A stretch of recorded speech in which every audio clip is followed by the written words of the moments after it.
Entre os loucos perdidos, verdades vão brilhar de Jeddah. Santa força é nosso farol, no portal TDW, o saber rompe o sol.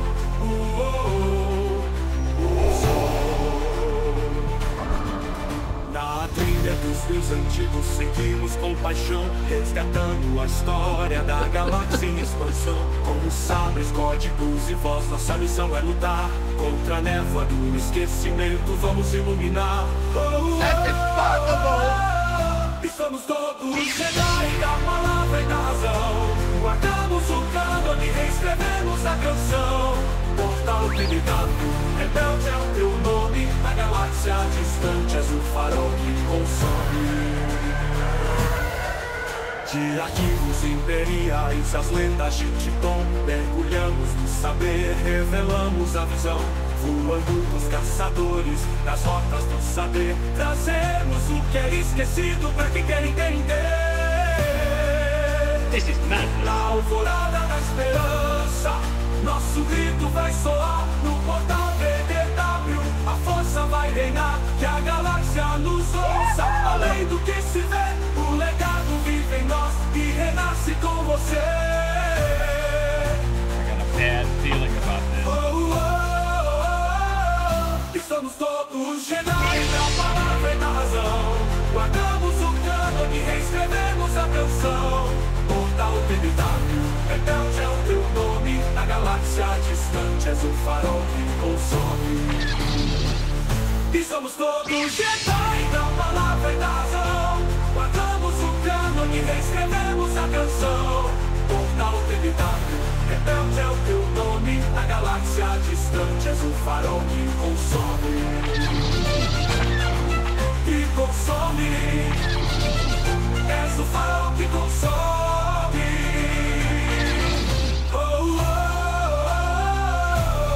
This is the way. Aliada minha é a força. E poderosa aliada ela é. Olá, sejam muito bem-vindos. Eu sou o João Gilberto. E eu sou a Carla Maria, e nós somos do Portal TW. E hoje a gente vai fundo em um dos maiores ícones de todos os tempos. Pensa comigo. Armadura preta, um capacete inconfundível e aquela respiração. Ah, não precisa nem terminar. Darth Vader. Exatamente.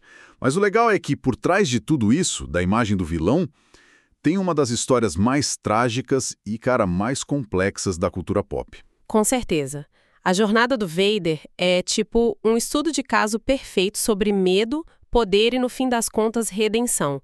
É sobre como o herói vira o monstro. E essa é a nossa missão aqui hoje. A gente vai mergulhar na história completa do Anakin Skywalker, o escolhido que se tornou Lord Sith. A ideia não é só recontar, é entender por que ele fascina tanto a gente até hoje. Z, um guia que explora a fundo cada passo dele pro lado sombrio. E vamos além, né?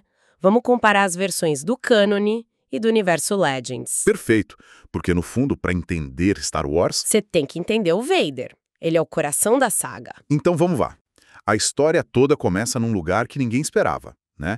Um planeta desértico, esquecido, Tatooine. Pois é. E lá a gente conhece o Anakin Skywalker, um menino, um escravo, vivendo com a mãe dele, a Shmi. E a origem dele já é um baita mistério. Totalmente. A mãe diz que ele não teve pai. Isso já joga no ar a teoria de que ele foi, sei lá, concebido pela própria força. Uma coisa meio maluca. E essa conexão bizarra com a força que chama a atenção de um mestre Jedi, o Qui-Gon Jinn. Sim, ele olha para o garoto e não vê só um bom piloto de pod. Ele vê algo. Fora da curva. A contagem de midi-chlorians dele era absurda, nunca vista antes. Pro Qui-Gon não tinha dúvida nenhuma. E é aqui que tudo começa a ficar realmente interessante. Porque o Qui-Gon bate o martelo. Esse menino é o escolhido da profecia. Aquele que ia trazer equilíbrio à força. Só que essa ideia já nasce, assim, com um peso gigantesco. O próprio Conselho Jedi fica com o pé atrás. Eles sentem o poder no Anakin, mas sentem o medo também. Sentem o perigo, né? Um poder desse tamanho. Exato. Pode salvar a galáxia ou pode queimar tudo. E esse é o primeiro pilar da tragédia toda. O peso de ser o escolhido. O que isso quer dizer, afinal? Trazer equilíbrio. Ninguém sabia, a profecia era super ambígua E essa ambiguidade perseguiu o Anakin a vida inteira.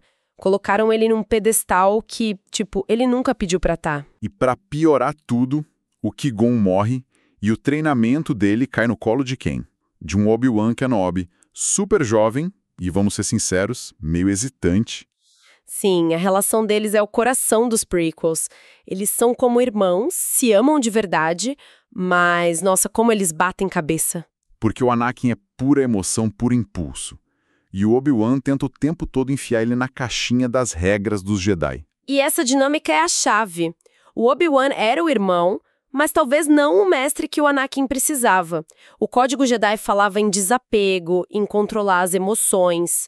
Pro Anakin, que sentia tudo à flor da pele, isso era a repressão. É como tentar parar um tsunami com a mão.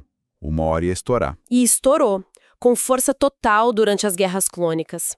O conflito lá fora era um espelho do conflito dentro dele. E o ponto de virada, claro, é o amor secreto e proibido dele pela Padmé Amidala. Ele começa a ter visões da morte dela, pesadelos. E isso ativa o maior trauma dele. A perda da mãe, que ele não conseguiu salvar anos antes. O medo de sentir aquela dor de novo. Aquilo paralisa ele. Esse medo é a isca perfeita, né? A isca perfeita. E quem aparece com a vara e o anzol é o maior pescador de almas da galáxia, o chanceler Palpatine. Que aqui, na verdade, é Darth Sidious. E a manipulação dele, cara, é uma obra de arte do mal. Ele não chega falando venha para o lado sombrio. Não, de jeito nenhum. Ele se torna o pai que o Anakin nunca teve. Ele elogia, ele valida as frustrações do Anakin com os Jedi. E vai plantando a sementinha da desconfiança, né? Eles têm medo de você, Anakin. Eles não te dão o reconhecimento que você merece. O que é fascinante nisso é que o Sidious não ofereceu o mal. Ele ofereceu uma solução. Os Jedi diziam, aceite a perda, o Sidious dizia, isso é fraqueza. Você tem o poder de controlar o destino, de impedir a morte. Cara, para um cara com o histórico do Anakin, com aquele medo todo, essa oferta era praticamente irrecusável. Era tudo que ele queria ouvir. A promessa de controle. E no desespero para salvar a Padmé, ele cede. E aí, nasce o Darth Vader. Mas a história não acaba aí. Na verdade, ela se divide em duas, como o guia do Portal TW detalha muito bem. A gente tem a versão do cânone e a do universo Legends. É uma distinção super importante. O cânone é tudo que a Disney produziu depois que comprou a Lucasfilm em 2012. Filmes, séries como Rebels, Obi-Wan Kenobi, os quadrinhos. E Legends é todo o material de antes disso. Livros, quadrinhos, games.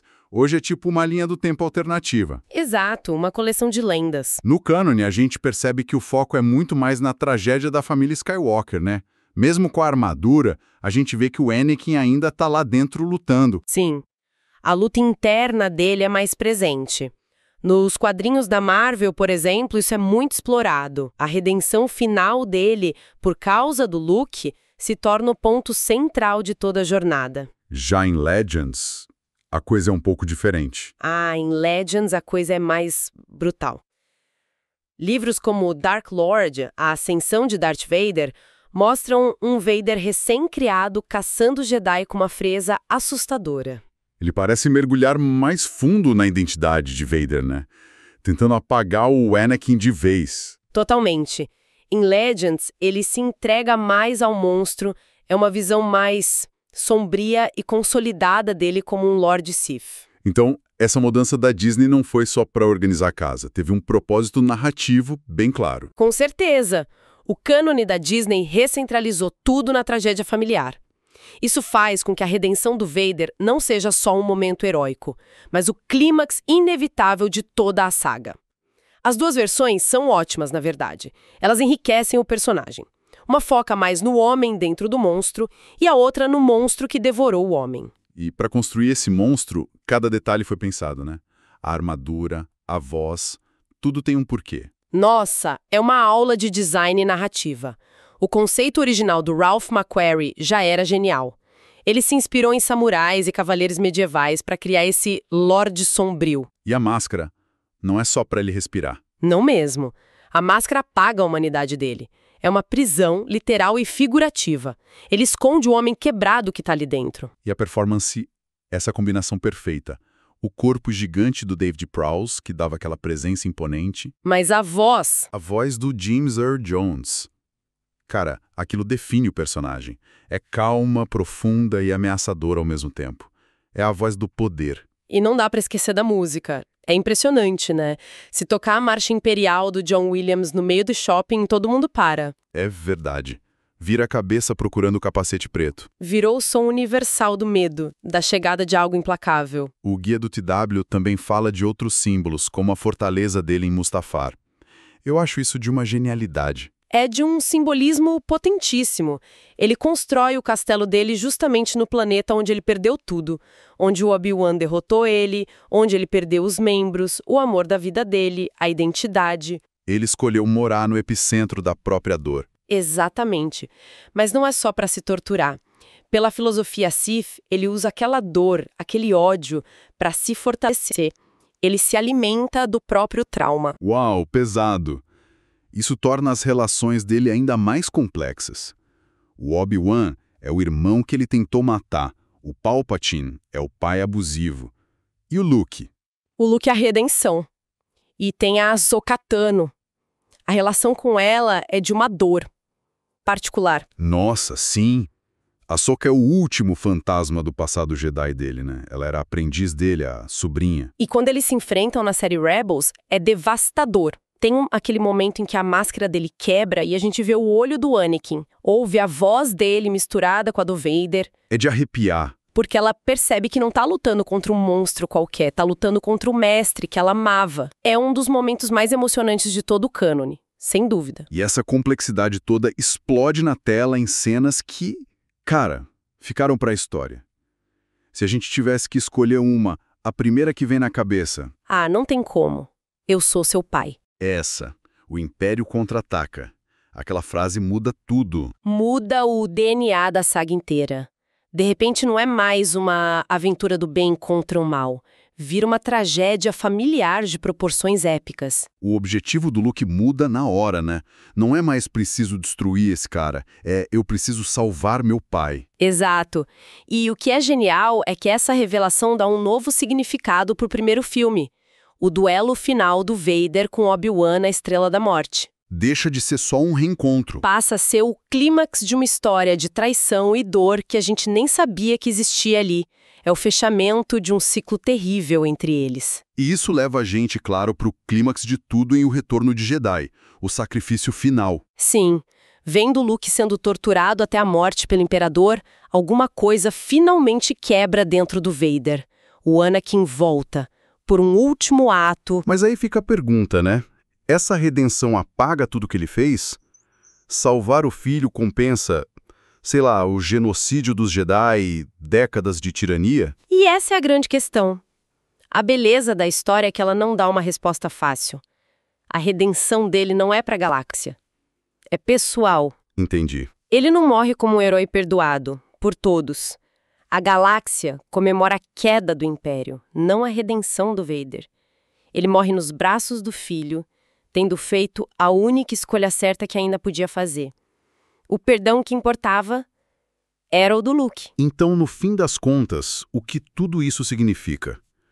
Quando a gente olha a jornada completa, do menino prodígio ao tirano e, finalmente, de volta, a gente vê uma história sobre a nossa própria natureza, né? Realmente, o medo da perda pode envenenar até a pessoa mais nobre.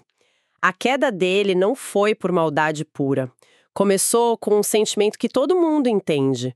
O medo de perder quem a gente ama. Mas a redenção dele mostra o outro lado da moeda. Que o amor, nesse caso o amor de um pai pelo filho, pode ser a força que puxa a gente de volta para a luz. Não importa o quão fundo a gente tenha caído. No final, o legado do Vader é mostrar que a linha entre o bem e o mal é muito mais fina do que a gente gosta de admitir. A história dele é a viga mestra que sustenta a moralidade complexa de Star Wars. Provando que a redenção não é um presente, mas uma escolha. Uma escolha, que pode ser feita até no último suspiro.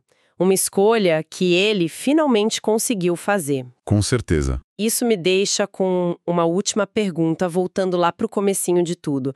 Se a profecia do escolhido era sobre trazer equilíbrio à força, Aham. será que a jornada inteira do Anakin, com toda a destruição que ele causou, mas que no fim eliminou tanto a Ordem Jedi, que era complacente e cega, quanto os Sith, será que esse não foi, de uma forma terrivelmente trágica, o único caminho possível para que esse equilíbrio fosse de fato alcançado? Uau! Fica aí a reflexão, pessoal. Essa foi nossa análise sobre Darth Vader. Se você curtiu, não deixa de conferir o guia completo lá no portal TWD. E siga a gente nas redes sociais para continuar essa conversa. A gente se vê na próxima.